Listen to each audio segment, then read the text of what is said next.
नमस्कार, your money में आप सभी का स्वागत है। मैं हूं सुमित और योर मनी, जहां पर हम बातचीत करते हैं पर्सनल फाइनेंस से जुड़े आपके सवालों को लेकर, और साथ ही साथ हम बातचीत करते हैं पर्सनल फाइनेंस से जुड़े कई इंटरेस्टिंग टॉपिक्स को लेकर, एस्पेक्ट को लेकर के, जिससे आपका जो पोर्टफोलियो है वो सुचारू रूप से चल पाए, बन पाए, बढ़िया प्रॉफिट वहां पर आता हुआ दिखाई पड़े। कुछ इंटरेस्टिंग टॉपिक्स की भी हम बातचीत करते हैं, उस पर भी हम चर्चा करेंगे। लेकिन अगर आपका भी कोई सवाल है और आप भी इस कार्यक्रम का हिस्सा बनना चाहते हैं तो आप अलग अलग माध्यम के जरिए इस कार्यक्रम का हिस्सा बन सकते हैं। आपको करना सिर्फ इतना है कि आप 7045220000 इस व्हाट्सएप नंबर पर हमसे बातचीत कर सकते हैं। आप ईमेल कर सकते हैं अपना सवाल yourmoney@nw18.com पर, और साथ ही साथ आस्क आवाज योर मनी, ये हमारा हैशटैग है जिसका इस्तेमाल भी कर सकते हैं, और इसके इस्तेमाल के जरिए भी आप इस कार्यक्रम का हिस्सा बन सकते हैं। आज जो हमने इंटरेस्टिंग टॉपिक चुना है वो टॉपिक है स्टार रेटिंग को लेकर, कि कैसे स्टार रेटिंग की जाए। और ऑब्वियसली बात है, जब स्टार रेटिंग की बातचीत होती है तो सुपरस्टार को बुलाना ज़रूरी था, तो हमने आज फिरोज अजीज सर को बुला लिया ताकि उनसे समझ पाएँ कि कैसे स्टार रेटिंग और स्टार म्यूचुअल फंड्स के ऊपर इन्वेस्ट करना चाहिए, भरोसा करना चाहिए, नहीं भरोसा करना चाहिए। तो हमारे साथ आज म्यूचुअल फंड इंडस्ट्री के सुपरस्टार फिरोज अजीज सर मौजूद भी हैं आनंद राठी वेल्थ से। फिरोज सर नमस्कार, स्वागत है कार्यक्रम में। सबसे पहले तो टॉपिक इंटरेस्टिंग था, तो ऑब्वियसली बात है आपको तो बुलाना ही था हमें। तो कैसे चुनाव होना चाहिए स्टार रेटिंग का, कितनी रिलायबल है, क्या जो अलग अलग एजेंसीज या अलग अलग वेबसाइट्स या अलग अलग प्लेटफॉर्म्स एक स्टार रेटिंग देती हैं म्यूचुअल फंड को, वो चुनाव सही है, तरीका सही है, उस पर रिलाय कर सकते हैं? Sumit sir, thank you for the compliment, but आपसे मैं इस बात पे सहमत नहीं हूँ। स्टार है तो स्टार चैनल पे हैं आप, और स्टार बिजनेस जर्नलिस्ट होस्ट कर रहे हैं शो, उससे जरूर मैं डिसएग्री करूंगा। So the star is the channel and you. Coming back to star rating, mutual fund में एक बहुत सिंपल कॉम्प्रिहेंसिव टूर जरूर सकता है। क्योंकि क्या होता है कि म्यूचुअल फंड से काफी लोग शुरुआत अपनी करते हैं, क्योंकि किसी को 500 रुपए डालने वो भी डाल सकता है, तो उनके पास बहुत सारी चीजें स्टडी करने का माध्यम नहीं होता। तो स्टार रेटिंग हमारी जिंदगी में काफी और सिचुएशन में भी आती है, जैसे होटलों में होती है 5 स्टार, 4 स्टार, 3 स्टार। तो स्टार्स को कॉम्प्रिहेंड करने की क्षमता नए निवेशक के पास इजीली होती है, इसीलिए काफी सारी एजेंसीज उसको, पूरे म्यूचुअल फंड्स को स्टार रेटिंग्स देती है। अब हर कंपनी की स्टार रेटिंग का मेथड अलग होता है। जैसे हम भी अपने म्यूचुअल फंड्स को रेट करते हैं, हम उनको स्टार्स नहीं बोलते, बट स्टार रेटिंग नहीं देते, बट उनको रेट करते हैं। बट काफी सारी रेटिंग एजेंसीज हैं जो रेट करती हैं। उसमें ज्यादातर वो क्या देखते हैं, एक तो पास्ट परफॉर्मेंस देखते हैं, कैसा चल रहा है पास्ट परफॉर्मेंस।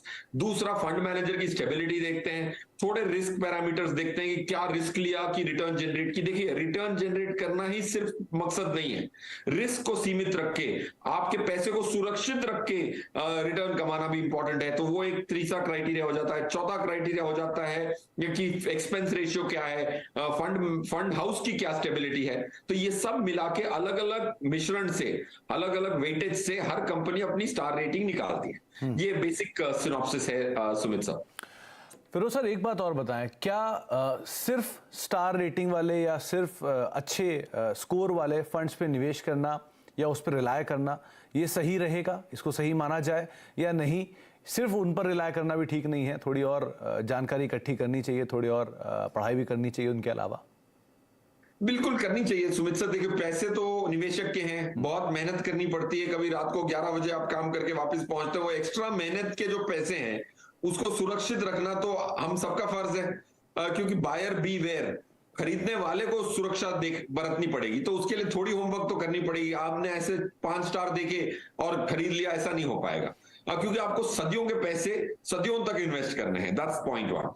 पॉइंट 2, आपको बेसिक होमवर्क जरूर करना पड़ेगा। फंड मैनेजर कौन है, एसेट मैनेजमेंट कंपनी कौन सी है, कैटेगरी कौन सी लें, या फिर इससे सिंपल, सबसे सिंपल, आप योर मनी फोन करें और सीएनबीसी आवाज में बहुत अनबायस्ड व्यू मिलती है। काफी अलग अलग एक्सपर्ट आते हैं, सबकी क्षमताएं होती हैं। उधर से अगर आप लेंगे तो आपको बायस्ड ओपिनियन नहीं मिलेगी, क्योंकि डिस्ट्रीब्यूटर का भी होता है, एडवाइजर होता है, उनकी बहुत सारी नोशंस होती हैं। सो आई थिंक सिर्फ पास्ट परफॉर्मेंस के आधार पे या रेटिंग के आधार पे नहीं खरीदना चाहिए। एक आंकड़ा जरूर देता हूं Sumit sir, now that we are on topic. हमने ये चेक किया कि पुराने जो अच्छे स्कीम हैं, अगले साल कितनी स्कीमें वही स्कीमें अच्छी रह जाती है।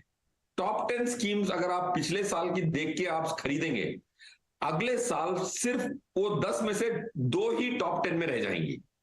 तो पास्ट परफॉर्मेंस देख के तो खरीदना ही नहीं चाहिए, रेटिंग भी स्टैंड अलोन पैरामीटर नहीं हो सकता सुमित साहब।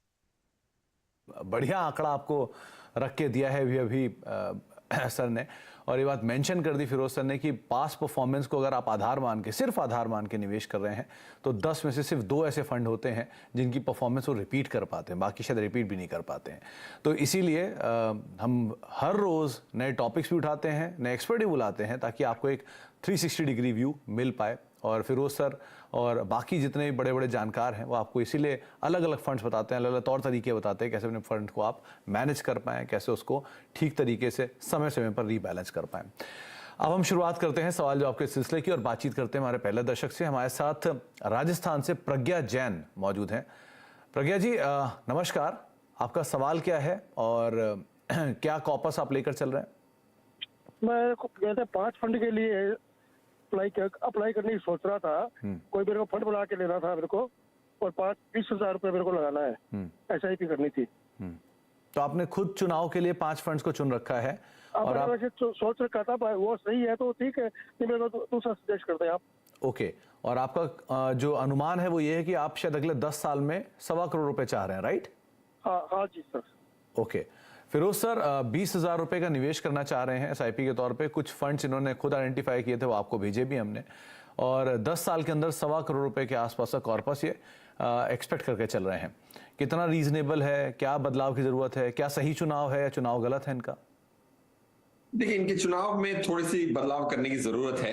Quant focused Canara Robeco small cap और PGIM इंडिया फ्लेक्सी कैप को आप रेडार पर रखें। इनको आप जरूर एग्जिट करने के लिए फिराक में रख सकते हैं, जब तक कि आपके एग्जिट लोड पीरियड है तब तक रहने दें। 20,000 की SIP में आप अगर 25% की स्टेप अप करेंगे, हर साल 25% से अपनी SIP की अमाउंट बढ़ाएंगे, जैसे आपकी आय बढ़े, तो 14% की रिटर्न पे जाके आप 1.25 करोड़ पे पहुंच पाएंगे। तो ये 20,000 के अमाउंट से नहीं हो पाएगा। आपको जैसे आय बढ़े वैसे आपको अमाउंट बढ़ानी पड़ेगी, हर साल 25% से कॉम्पाउंड, मतलब एक्स्ट्रा पैसे डालने पड़ेंगे, तब जाके आप 10 साल में 1.25 करोड़ पे पहुंच पाएंगे। अब थोड़ी स्कीम्स जो एंटर कर सकते हैं, HDFC फोकस्ड 30 एक अच्छी स्कीम है, DSP small cap fund, Canara Robeco flexi Cap, Kotak Emerging equities और कोटक मल्टी कैप, ये 5 स्कीम आप अपनी पोर्टफोलियो में शामिल कर सकते हैं। 500 जो हैं अलग कैटेगरी की मैंने स्कीम्स बताई हैं आपको। तो प्रज्ञा सर, आपके सामने कुछ नए नाम चल रहे हैं, आप इनको देख सकते हैं जिनमें आप अपने निवेश को कैरी कर सकते हैं, और अगर आप फंड बनाना चाह रहे हैं, फिर अपना पोर्टफोलियो बनाना चाह रहे हैं, तो इनमें से कोई नाम को आइडेंटिफाई कर सकते हैं और एक्सपेक्ट करते हैं कि अपना गोल जो है वो यहाँ पे अचीव करते हुए दिखाई पड़ सकते हैं। कुछ और दर्शकों से बातचीत कर लेते हैं। हमारे साथ राजेश सांघवी साहब मौजूद हैं बातचीत करने का। सांघवी साहब नमस्कार, सवाल पूछिए। नमस्कार। नमस्कार सांघवी साहब। हाँ नमस्कार सर, पूछिए अपना सवाल सांघवी साहब। हाँ, इसे मेरा ये क्वेरी था सर जी। मैं रेगुलर आपका प्रोग्राम तो देखता हूँ। अभी मैं सैलरी पर्सन हूँ। मेरा टोटल इनकम 17.66 है, ग्रॉस इनकम। ओके। और अलाउंस मेरा 21,060 है। ATC का डिडक्शन 1,50,000 और मेडिकल का प्रीमियम में 45 भरता हूँ, लेकिन 25 डिडक्टेबल है। ओके। हाँ, और ये अभी मैं सितंबर में रिटायर होने वाला हूँ। ओके। हाँ, तो रिटायरमेंट पर मेरे पास अर्न लीव और सिक लीव दोनों मिला के मेरे पास लगभग करीबन 475 है। हाँ, तो और 25 सैलरी मुझे ग्रेजुएटी का मिलेगा जी, करीबन 23 लाख के आसपास। ओके। तो राजेश सर, इसमें आपका सवाल प्रोमिनेंटली क्या है, आप क्या पूछना चाह रहे हैं ज्यादा? मतलब मुझे इसमें मेरा सवाल ये है कि सर मुझे ये ओल्ड रिजिम बेनिफिशियल रहेगा या न्यू रिजिम में जाना चाहिए मुझे? Okay okay okay. और जी, लीव रिटायरमेंट पर लीव टैक्सेबल रहेगा मेरा, ग्रेच्युटी और लीव? ओके फिरोज सर, मतलब राजेश जी ने बहुत क्लियरली आपको सारे अपने जो फाइनेंशियल एवेन्यूज हैं वो बता दिए हैं, और उसमें ये जानना चाह रहे हैं कि जो नई टैक्स रिजीम आ रही है उसमें जाना चाहिए इन्हें या एग्जिस्टिंग टैक्स रिजीम के अंदर ही जाएं, और जो रिटायरमेंट पर ग्रेजुएटी पेमेंट है वो क्या टैक्सेबल रहेगी या नहीं रहेगी? आप इसे कुछ क्लैरिटी दे पाएं। जी बिल्कुल, अगर ग्रेचुइटी की बात आती है तो एक ग्रेचुइटी एक्ट है 1972 का, उसमें अगर आप शामिल होते हैं तो एक एग्जेम्पशन अलग है और नहीं शामिल होते तो एग्जेम्पशन अलग है। बट क्योंकि आपने सवाल लिख के भेज दिया था हमें, तो मैं आपको तीनों इसमें आपको मैं बता देता हूं कि क्या आपकी टैक्स लायबिलिटी होगी। अगर आप ओल्ड रेजिम में होंगे, जो एग्जेम्पशंस आपने बताए, तो आपको 2,69,400 की टैक्स भरनी पड़ेगी। और न्यू टैक्स रेजिम में after the new change and reduction जो मिनिस्ट्री साहबा ने किया था, आपको 2,14,800 का टैक्स लगेगा। तो जाहिर सी बात है 2,14,800 कम है 269 से, तो you should go to the new tax regime proposed, क्योंकि आपकी जो एग्जेम्पशंस हैं इतनी एडिक्वेट नहीं है कि ओल्ड को अट्रैक्टिव रख पाए। तो आपको राय दी गई है राजेश सर, आप अकॉर्डिंगली उसे फॉलो कर सकते हैं। और नई जो टैक्स रिजीम है उसके अंदर करीब करीब 7 लाख रुपए तक की जो इनकम है उसको टैक्स भी रखा गया है। तो जो इतने तक की इनकम है उनके लिए बेनिफिशियल है। तो आपको एक राय दी है फिरोज सर ने, आप उसको फॉलो कर सकते हैं। अब हम चलते हैं कोलकाता, हमारे साथ वहाँ पर दत्ता साहब मौजूद हैं, अनुपम दत्ता जी हैं। तो अनुपम जी नमस्कार, सवाल पूछिए। हाँ, एक्चुअली मेरा जितना फंड है दिया हो उसमें, तो मेरा फर्स्ट क्वेश्चन है, जो मैं जिस हिसाब से इन्वेस्ट कर रहा हूँ इसमें मेरा 15 साल में कितना पैसा इकट्ठा हो सकता है? ओके। और मेरा फंड में कुछ चेंजेस का जरूरत है कि नहीं? ओके, तो अभी आपका करीब करीब 1,80,000 का एग्जिस्टिंग पोर्टफोलियो है, 31,000 रुपए की आपकी SIP है, और आप 15 साल में ये एस्टिमेट लगाना चाह रहे हैं कितने आप SIP से पैसा इकट्ठा कर पाएंगे, राइट? जी जी। Okay, Firoz sir clear view है, 15 साल के अंदर कितना कॉर्पस इकट्ठा करेंगे, और अभी करीब करीब 31,000 की SIP चल रही है, फंड्स आपको भेज ही रखे हैं, तो क्या मान के चलें 12 से 13% के हिसाब से? देखिए, अगर 12 से 13 लूं तो थोड़े कम होंगे। अगर मैं 14 की जो हिसाब करता हूं जनरली, क्योंकि 11-12 निफ्टी दे देगी, 2% एटलीस्ट होपफुली फंड मैनेजर थोड़ी एक्स्ट्रा रिटर्न करेंगे, और आपके माध्यम से सुन के खरीदेंगे तो डायरेक्ट भी खरीद सकते हैं क्योंकि डिस्ट्रीब्यूटर तो होगा नहीं। तो 14% की रिटर्न जरूर उम्मीद कर सकते हैं। अगर आप 30,000 रुपीज डालते हैं, आपकी जो करंट लमसम है 1.8 लाख, वो मिला मिलू के आप 2 करोड़ तक अप्रोक्सीमेटली पहुंच जाएंगे विद 31,000 की SIP। That's point 1। आपकी जो स्कीमें हैं, काफी सारी स्कीमें हैं, कुल मिला के 10 स्कीमें हैं टोटल, उसमें से 2 आपकी स्कीमें मेरे मॉडल पोर्टफोलियो से as an Anand Rathi wealth के मॉडल पोर्टफोलियो से मैच करती हैं। वही 2 आपके लिए 1 साल से बेहतरीन रही हैं, SBI कॉन्ट्रा और ICICI फोकस्ड इक्विटी में 9 और 4% की लास्ट 1 ईयर की रिटर्न आई है। बाकी काफी सारे नेगेटिव रिटर्न के भी फंड हैं आपके पास। सो पॉइंट इज, आपके पास 4 स्मॉल कैप फंड है, कोई लॉजिक नहीं बनता कि आप 4 स्मॉल कैप फंड में डालें। ज्यादातर जब ये स्मॉल कैप में डालते हैं तो लोग कहते हैं मुझे ज्यादा रिस्क चाहिए, ज्यादा रिटर्न चाहिए। तो मतलब ऐसा नहीं है कि ज्यादा रिस्क चाहिए तो जो मर्जी ले लें, ना लें। आप 1-2 स्मॉल कैप की स्कीम होनी चाहिए। 4 out of 10 schemes can't be small cap as per my understanding. तो 3 फंड्स ऐड कीजिए। SBI कॉन्ट्रा जो है उसमें टॉपअप कीजिए। HDFC Flexi Cap, Kotak Emerging Equities को आप अपने पोर्टफोलियो में शामिल कर सकते हैं। एक्सिस की एक स्कीम जो स्मॉल कैप है उसको आपको एग्जिट करना चाहिए। पराग पारेख, PGIM और क्वांट की जो स्मॉल कैप है उसको एग्जिट करना चाहिए आपको।